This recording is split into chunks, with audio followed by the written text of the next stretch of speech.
2041 central Europe में हिंसा और अपराध अपने चरम पर है। सोसाइटी में बढ़ रही इनक्वालिटी को कंट्रोल करने के लिए सरकार ने एक नई टेक्नोलॉजी को इंट्रोड्यूस किया है, जो है रिस्टोर पॉइंट। इस टेक्नोलॉजी से नेचुरल डेथ के बाद लोगों को वापस जिंदा किया जा सकता है। बस हर 48 घंटे में अपने दिमाग का डाटा बैकअप करना पड़ता है। एक शानदार बिल्डिंग में कुछ लोगों को बंधक बनाया गया है। डिटेक्टिव ट्रोचिनोस्का हमारी इस कहानी की मेन फीमेल लीड है, तो हम इसको टी कहकर बुलाएंगे। वो जल्दी से वहाँ पहुँचती है और पूरे बिल्डिंग का स्कैन करती है लाइफ साइंस ढूंढने के लिए। लेकिन अपराधी ने दीवारों को कुछ ऐसे कवर कर रखा है कि कोई भी स्कैनर उसे ट्रेस नहीं कर सकता। टी अपने स्टेशन पर कॉल करती है, जहाँ से उसे पता चलता है कि उनके पास सिर्फ एक लीड है, जो किसी फ्लोरेंस नाम के इंसान ने भेजी है। तभी टी को गोली चलने की आवाज सुनाई देती है, जो इस बात का संकेत है कि अपराधी ने एक बंधक को मार दिया है। टी बिना किसी वार्निंग का ध्यान दिए बिल्डिंग के अंदर दौड़ती है और उस ब्लॉक कमरे का दरवाजा तोड़कर अंदर घुस जाती है। वहाँ नीचे कुछ लाशें पड़ी होती है और अपराधी भागने की कोशिश कर रहा होता है। जब टी उसे उसके रिस्टोर पॉइंट के बारे में पूछती है, तो वो कहता है कि ये सब अननेचुरल है। टी उसका पीछा करती है और छत तक पहुंच जाती है। वहाँ अपराधी कहता है कि वो आजादी चुनता है और नीचे कूदकर अपनी जान दे देता है। टी उसे नीचे उसकी लाश को देख रही होती है। घर लौटकर टी पियानो बजाने की कोशिश करती है, लेकिन उसका पति बताता है कि उसने पहले से ही एक पूरा कंसर्ट रिकॉर्ड कर दिया है। दोनों अपने रिश्ते की दायरे, काम और पर्सनल लाइफ के बीच बैलेंस बनाने की बात करते हैं, लेकिन अचानक उसका पति गायब हो जाता है। असल में टी एक पुरानी वीडियो कॉल देख रही थी, क्योंकि उसका पति वास्तव में मर चुका है। इसके बाद टी अपना दिमाग बैकअप करने के लिए एक डिवाइस लगाती है और वापस काम पर चली जाती है। ड्राइव करते वक्त टी रेडियो पर सुनती है कि recent attack river of life नाम के एक ग्रुप ने किया है, जो रिस्टोर पॉइंट टेक्नोलॉजी के खिलाफ है। इस वजह से उस टेक्नोलॉजी के सीईओ ने इंस्टीट्यूट के प्राइवेट ओनरशिप की बात करने का फैसला किया है। स्टेशन पर टी कैप्टन से मिलती है, ऐसे ऑर्डर न मानने और अपराधी को खोने के लिए डांट लगाता है। टी कहती है अगर वो नेगोशिएशन का इंतजार भी करती तो कुछ नहीं बदल सकता था, क्योंकि अपराधी ने जानबूझकर विक्टिम के रिस्टोर पॉइंट को एक्सपायर होने का इंतजार किया था। यूरोपोल को शक है कि टी ने जानबूझकर अपराधी को धक्का दिया, इसलिए वो अब केस संभालेंगे। कैप्टन चिंता करते हैं क्योंकि थ्रोचिनोस का पति रिवर ऑफ लाइफ के हाथों मारा था, इसलिए वो शायद बदला लेने के मूड में हो, लेकिन फिर भी उसे एक नई केस दे देता है। शाम को टी एक क्राइम सीन पर पहुंचती है, जहां एक कपल को मार दिया गया है। ये कपल दरअसल रिस्टोर पॉइंट के क्रिएटर डेविड और उसकी पत्नी क्रिस्टीना होते हैं। बॉडीज को रिस्टोरेशन के लिए ले जाया चुका होता है और पुलिस वहां पर होलोग्राम का इस्तेमाल कर रही होती है, लेकिन टी उन्हें बंद करने के लिए कहती है और उसे वहां पर एक खून में सना हुआ नेकलेस भी मिल जाता है। टी का ऑब्जर्वेशन ये होता है कि मर्डरर क्रिस्टीना के प्रति कुछ कंसर्न रखता था, लेकिन डेविड से नफरत करता था। अगले दिन इंस्टीट्यूट का सीईओ रोहन एक प्रेस कॉन्फ्रेंस में कपल के प्रति संवेदना व्यक्त करता है और वो कहता है कि वो टेररिस्ट से नहीं करेगा। उसके हिसाब से रिवर ऑफ लाइफ ने कपल को मारा है, इसलिए इंस्टीट्यूट का प्राइवेटाइजेशन होना जरूरी है। कॉन्फ्रेंस के बाद रोहन टी को बताता है कि क्रिमिनल को पकड़ने के लिए इंस्टीट्यूट के सारे रिसोर्स उसके लिए उपलब्ध हैं। टी को इंस्टीट्यूट का टूर दिया जाता है, जहाँ वो देखती है कि टीम एक लड़के को एक्सीडेंट के बाद वापस जिंदा करती है। वो दो माँ बाप को रोता देखती है क्योंकि उनकी बेटी रिस्टोर नहीं हो सकती थी, क्योंकि उसने रेगुलर डाटा बैकअप नहीं किया था। मेट्रो बताती है कि David real time backup implement करना चाहता था, लेकिन उसका बैकअप हैक करके डिलीट कर दिया गया। क्रिस्टीना ने भी 4 महीने से अपना बैकअप नहीं किया था। पेट्रो टी से ये गुजारिश करती है कि इंफॉर्मेशन पब्लिक तक ना पहुंचे। टी कपल की फाइल चेक कर रही होती है और उसे वहाँ पर विक्टर के साथ एक कनेक्शन मिलता है, जिसे रिवर ऑफ लाइफ के साथ जोड़ने का इल्जाम लगाया गया था, लेकिन सबूत की कमी के कारण छोड़ दिया गया था। उसके पास विक्टर की फोटोज भी मिलते हैं और उस फोटो में विक्टर ने वही नेकलेस लगाया हुआ था जो टी को मर्डर साइट पर मिला था। टी स्टेशन से वारंट लेती है और अपनी कार के पास जाती है, लेकिन वहाँ उसका सामना डेविड से होता है, जो किसी तरह रिस्टोर हो चुका था। डेविड पुलिस से बात करने से इनकार करता है और टी से अपने घर से कुछ सामान लेने के लिए मदद मांगता है। डेविड कहता है कि रोहन नहीं चाहता कि वो केस सॉल्व करे, क्योंकि उससे उसके प्राइवेटाइजेशन का प्लान खतरे में पड़ सकता है। टी डेविड को कार में बंद कर देती है और दोनों विक्टर के घर निकल पड़ते हैं। ट्रिप के दौरान डेविड बताता है कि उसका बैकअप 6 महीने से पुराना है, इसलिए उसकी यादें मिसिंग है और उसकी जिंदगी अब ज्यादा देर तक नहीं चलेगी। वहाँ पहुंचकर टी डेविड को कार में लॉक करके विक्टर से मिलने जाती है, जो सरेंडर कर देता है। विक्टर के हाथ में एक अजीब सा डिवाइस होता है और वो कहता है कि अगर उसे फेयर ट्रायल मिलता है तो वो सब कुछ बता देगा। टी टेबल पर एक गन देखती है, लेकिन विक्टर कहता है कि क्रिस्टीना को मौत से डर नहीं लगता था जैसे सिस्टम चाहता है। अभी डेविड अंदर आता है और विक्टर को जिंदा देख के हैरान हो जाता है। विक्टर कहता है कि उसने क्रिस्टीना को बचाने की कोशिश की थी, लेकिन डेविड ने उसे उससे पहले ही मार दिया था। विक्टर डेविड पर हमला करने की कोशिश करता है, लेकिन टी उसे रोकती है। तीनों जमीन पर गिर जाते हैं और विक्टर भागने लगता है। डेविड उसका सोल्जर पर गोली मार देता है, लेकिन विक्टर भाग जाता है और जंगल में छुप जाता है। टी उसका पीछा करती है, लेकिन वो एक कीचड़ के तालाब में गिर जाती है, जहाँ प्लांट्स उसके पैर में उलझ जाते हैं। डेविड आकर उसकी मदद करता है और उसे बाहर निकालता है। यूरोपल एरिया को सराउंड कर लेती है और एजेंट मैनफील्ड टी के कार के ओपन होने पर शक करता है। मैनफील्ड टी को क्लियर होने का एश्योरेंस देता है, लेकिन विक्टर को मार देने की सलाह भी देता है। 1 घंटे बाद टी डेविड से मिलती है, जो कहता है कि उसने कभी क्रिस्टीना को नुकसान नहीं पहुंचाया। डेविड बताता है कि उसने विक्टर का डिवाइस चुरा लिया था, जो इंस्टीट्यूट के सर्वर को हैक करने के लिए यूज होता है। ये डिवाइस एक चाबी और 3 पार्ट में से एक है। एक चाबी सेफ में, दूसरी रोहन के पास और तीसरी डेविड के पास है। टी को लगता है कि विक्टर ने चाबी के लिए डेविड को मारा होगा। जब डेविड कहता है कि किसी को भी इन चाबियों के बारे में पता नहीं होना चाहिए, तो टी को लगता है कि क्रिस्टीना टेररिस्ट के साथ हो सकती है। डेविड कहता है कि उसे घर ले चलो ताकि उसे कुछ क्लू मिल सके। घर पहुंचने पर टी बताती है कि यूरोपल के आने से पहले उनके पास सिर्फ 15 मिनट है। डेविड को लगता है कि कुछ चीजें अपनी जगह से हिला दी गई हैं। टी को भी एक इंटरेस्टिंग सी फोटो मिलती है एक बॉक्स में।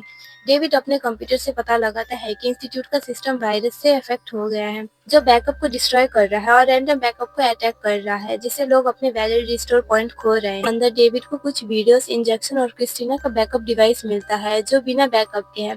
डेविड एक पेंटिंग की तरफ भागता है, जो एक होलोग्राम है, जो सेफ को प्रोटेक्ट कर रहा था, लेकिन उसे उसका पासवर्ड याद नहीं था। यूरोपोल के आ जाने पर डेविड और टी बॉक्स लेकर पिछले दरवाजे से निकल जाते हैं। घर आकर डेविड अपने आप को इंजेक्शन लगाता है और कहता है कि ये साइड इफेक्ट को मैनेज करता है।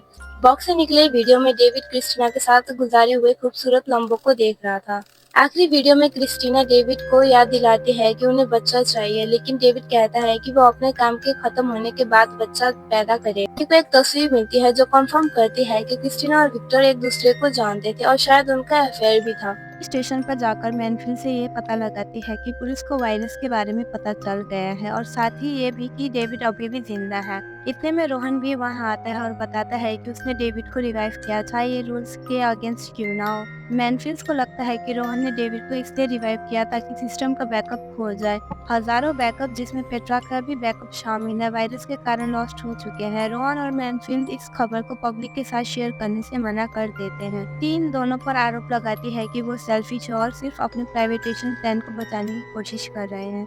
मीटिंग के बाद टी घर जाती है और देखती है कि डेविड बेहोश पड़ा है और वो जल्दी से उसे इंजेक्शन लगा देती है। तब मैनफील्ड आ जाता है और जल्दी से टी डेविड को अपने कमरे पर छुपा देती है। टी मैनफील्ड को अंदर बुलाती है, लेकिन जब वो डेविड के बारे में पूछता है तो वो ऐसा दिखाती है कि उसे कुछ भी नहीं पता है। मैनफील्ड क्रिस्टीना के बारे में बुरा भला बोलता है, जिससे गुस्से में डेविड बाहर आ जाता है। मैनफील्ड उसे पियानो पर गिराकर अरेस्ट कर लेता है। जब टी उसे मदद करने की कोशिश करती है तो मैनफील्ड उस पर बंदूक तान देता है। पिछले दिन का बैकअप ना होने की वजह से अगर डेविड मर जाता है तो उसकी सारी इंफॉर्मेशन हमेशा के लिए चली जाएंगी। टी छुपके से पियानो की एक की दबाती है, जो उसके पति का होलोग्राम एक्टिवेट कर देता है और मैनफील्ड को डिस्ट्रैक्ट कर लेती है। इस बीच टी और मैनफील्ड के बीच में गन के लिए स्ट्रगल होता है। दोनों जमीन पर गिर जाते हैं। मैनफील्ड टी को गोली मारने वाला होता है, लेकिन तभी डेविड पीछे से आकर उसे मार गिराता है। फिर टी अपनी बंदूक उठाकर मैनफील्ड को गोली मारकर उसे वहीं खत्म कर देती है। फिर टी अपनी पुलिस कार को ऑटो पायलट पर छोड़ देती है ताकि वो लोगों को बहला सके, जबकि वो और डेविड अपनी विंटेज कार से भाग जाते हैं, जो एआई से ट्रैक नहीं होती। उनका मकसद विक्टर को ढूंढना और वायरस को रोकना होता है, इसलिए उन्हें इंफॉर्मेशन की जरूरत है। टी उन्हें एक शेरी क्लब में ले जाती है जहाँ इलीगल एक्टिविटीज होती हैं। वहाँ टी एक क्लर्क से बात करती है, जो अपने दांतों पर वर्ड्स दिखाकर कम्युनिकेट करता है, और वो उससे एक स्कैनर और एक अनट्रेसेबल फोन खरीदती है। स्कैनर से मिले पिक्चर का इस्तेमाल करके वो लोग ये पता लगाते हैं कि विक्टर अपने आंच के घर हो सकता है। सुबह वो विक्टर की आंट चौबी के घर पे जाते हैं, जो उन्हें बताती है कि विक्टर 2 साल पहले चला गया था। वो उन्हें आज की न्यूज़पेपर भी दिखाती है, जिसमें उनकी तस्वीर वांटेड साइन पर होती है। ट्रेजिया बताती है कि उसका घर टेक्नोलॉजी से फ्री है और वो पुलिस को नहीं बुला सकती, इसलिए दोनों अंदर आते हैं। खाने के दौरान ट्रेजिया कहती है कि विक्टर चला गया क्योंकि उससे अपना जगह नहीं मिला और रिवर ऑफ लाइफ असल में सिर्फ एक प्रोपोगंडा है। वो ये भी मानती है कि बैकअप्स को डिलीट करना मर्डर नहीं, बस नेचुरल डेथ है। डेविड अभी भी साइड इफेक्ट महसूस कर रहा है, तो वो लोग रात को वहीं पर रहने का डिसाइड करते हैं। फिर डेविड पियानो बजाना शुरू करता है और बताता है कि ये उसका पहला मौका है पियानो छूने का। वो एक्सप्लेन करता है कि इंस्टीट्यूट ने एक एक्सपेरिमेंटल प्रोग्राम शुरू किया जो नया एबिलिटीज को बैकअप मेमोरी में इम्प्लांट कर सकता है। उस रात टीकू कुछ अजीब से मूवमेंट नोटिस करती है और डिसाइड करती है कि उन्हें वहां से जाना चाहिए। बाद में कार्मिटी बैकअप लेने का सोचती है, लेकिन डेविड याद दिलाता है कि डिवाइस एक्टिवेट करने से उन्हें ट्रैक किया जा सकता है। दोनों अपनी मैरिज के बारे में बात करते हैं और टी के हस्बैंड की डेथ का सच पब्लिक से छुपाने के बारे में भी। तभी उन्हें एक गाड़ी गुजरती नजर आती है और टी कहती है कि उसे पता है कि ट्रेजी ने ईयर्स के बारे में झूठ बोला है, क्योंकि क्रिस्टीना के और विक्टर के साथ वाली फोटो रिसेंट की ही थी। दोनों ट्रेजी का पीछा करते हैं और एक घर में जाते हैं जो जंगल में है, जहां उन्हें बहुत सारे रिलीजियस सिंबल मिलते हैं। टी अपनी गन ट्रेजिया पर रख देती है और पूछती है कि विक्टर कहाँ है। ट्रेजिया टीवी चालू करती है जहां न्यूज में दिखाता है कि पेट्रा की परमानेंट डेथ हो गई है क्योंकि उसका बैकअप नहीं था। टी ट्रेजिया को समझाती है कि वो सिर्फ मदद करना चाहती है और ट्रेजिया उसे पिछले कमरे में भेजती है, जबकि डेविड वहां रुकता है।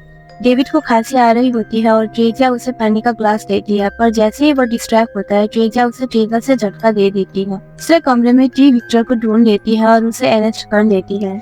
विक्टर एक बार फिर से शेयर कोड की मांग करता है और सभी मौतों के पीछे की सच्चाई बताने का वादा करता है। वो बताता है कि रिवर ऑफ लाइफ रोहन का झूठ है, जिसमें वो आतंकवादी हमलों का इस्तेमाल करके लोगों को मौत से डराता है। विक्टर के पास इसका सबूत है जो उसने क्रिस्टीना को दे दिया था। तो ट्रेजिया डेविड को बंधक बनाकर लाती है, धमकी देती है कि अगर टी विक्टर को नहीं छोड़ती तो वो डेविड को मार देगी। जैसे ही टी विक्टर को छोड़ती है वो भाग जाता है। टी ट्रेजी को पकड़ लेती है और टेजर चुरा लेती। बाहर आते ही टी विक्टर को टेजर से शूट, जिससे वो सड़क पर गिर जाता है और एक गाड़ी से टकराता है। ड्राइवर बेहोश है पर गाड़ी का एआई मदद के लिए कॉल कर चुका है। विक्टर के दिमाग को बैकअप करने लगती है, जबकि डेविड उससे सिग्नल ब्लॉक करने वाला मटेरियल ढक देता है। पास एक बैकअप मेमोरी मिलती है, पर जब वो दोनों जस्ट कंपैरिजन करते हैं तो बेकार होती है और विक्टर बैकअप होने के बाद मर जाता है।